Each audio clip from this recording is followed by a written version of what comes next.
आपका भाषण सुनता था, जब टीआरएस का आंदोलन चलता था, तेलंगाना का आंदोलन चलता था, तब आपने कहा था कि 17 सितंबर को तेलंगाना विमोचन दिन मनाएंगे।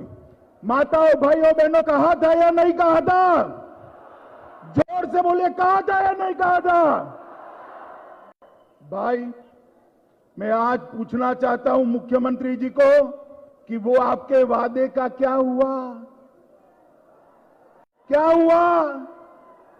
कर्नाटक मना रहा है, महाराष्ट्र मना रहा है, आपने आज ध्वजवंदन क्यों नहीं करा? किसका डर है? बोलो भाई, किसका डर है उनको? किसका डर है? भारतीय जनता पार्टी किसी से नहीं डरती है। एक बार भारतीय जनता पार्टी की सरकार बना दीजिए, ये रजाकारों से मुक्ति लेने वाले दिन के दिन ही हम हमेशा तेलंगाना राज्य का अधिकृत मुक्ति दिन मनाएंगे, अधिकृत मुक्ति दिन मनाएंगे। मित्रों,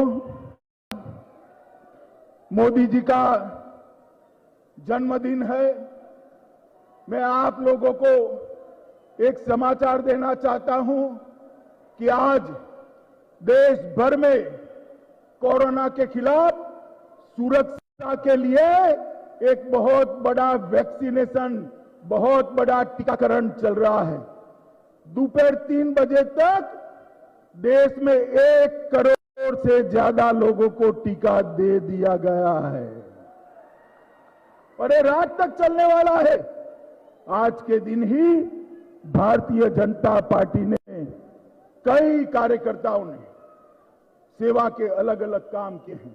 अभी 71 भाजपा युवा मोर्चा के कार्यकर्ताओं ने रक्तदान कर अपना रक्त बीमार लोगों के लिए दान करने का काम किया है।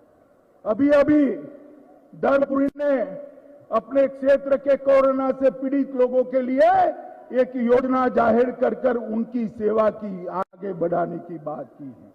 देश भर में ऐसे कई सेवा के कार्य हुए हैं और सभी लोग प्रार्थना कर रहे हैं कि मोदी जी के नेतृत्व में ये देश के गरीब, पिछड़े, आदिवासी, दलित, इसके कल्याण का काम, इसके कल्याण का यज्ञ ऐसे ही चलता रहे।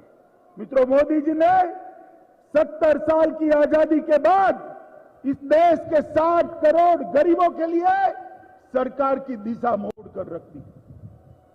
उनको बैंक अकाउंट दिया, घर दिया, उनको शौचालय दिया, घर के अंदर बिजली दी, अब शुद्ध पीने का पानी दे रहे हैं।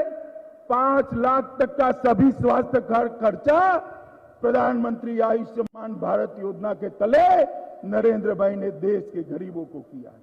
और ये गरीब कल्याण का मोदी जी का यज्ञ सालों साल चलता रहे, इसीलिए आज पूरा देश ईश्वर से प्रार्थना कर रहा है। मित्रों, आज मैं बंडी संजय की प्रजा संग्राम यात्रा में आया हूं। आजादी के वक्त पैदल यात्रा करने वाले हमने देखे थे, मगर आज भी तेलंगाना की जनता की सुखाकारी के लिए ये संग्राम यात्रा लेकर संजय बंडी निकले हैं। ये 5 चरणों में चलने वाली है और हर चरण लगभग 50 से 60 दिन का रहेगा। मेरी दाई और जो लोग इनके साथ यात्रा में पैदल चल रहे हैं वो सभी बैठे हैं, उनको भी मैं शुभकामनाएं देता हूं। और जब ये यात्रा वापिस हैदराबाद पहुंचेगी, 119 विधानसभाओं का दौरा कर पहुंचेगी, मुझे विश्वास है कि 2024 में भारतीय जनता पार्टी की सरकार की नींव डालकर वापस। इन्होंने कहा कि प्रजा संग्राम यात्रा, ये संग्राम किस चीज के लिए है? किस चीज के लिए संग्राम है? ये संग्राम है मजलिस के दर तक चलने वाली सरकार के खिलाफ ये संग्राम है। ये संग्राम है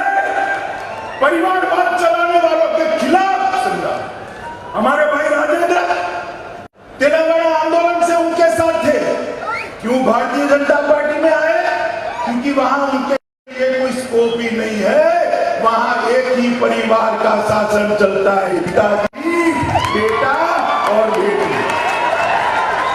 ये संग्राम मोदी जी के नेतृत्व में पूरे देश भर के अंदर विकास का जो यज्ञ चल रहा है, इससे अब तेलंगाना पिछड़ रहा है।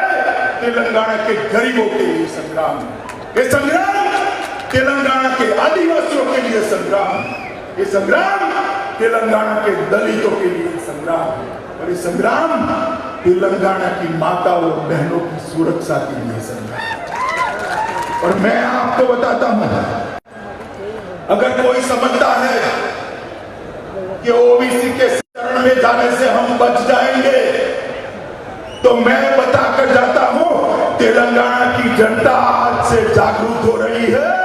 ओबीसी के शरण में जाकर आप नहीं बच सकते हो, नहीं बच सकते। दिन ब दिन तेलंगाना की जनता भारतीय जनता पार्टी को स्वीकार कर लोकसभा के चुनाव में 20% से ज्यादा वोट दिए।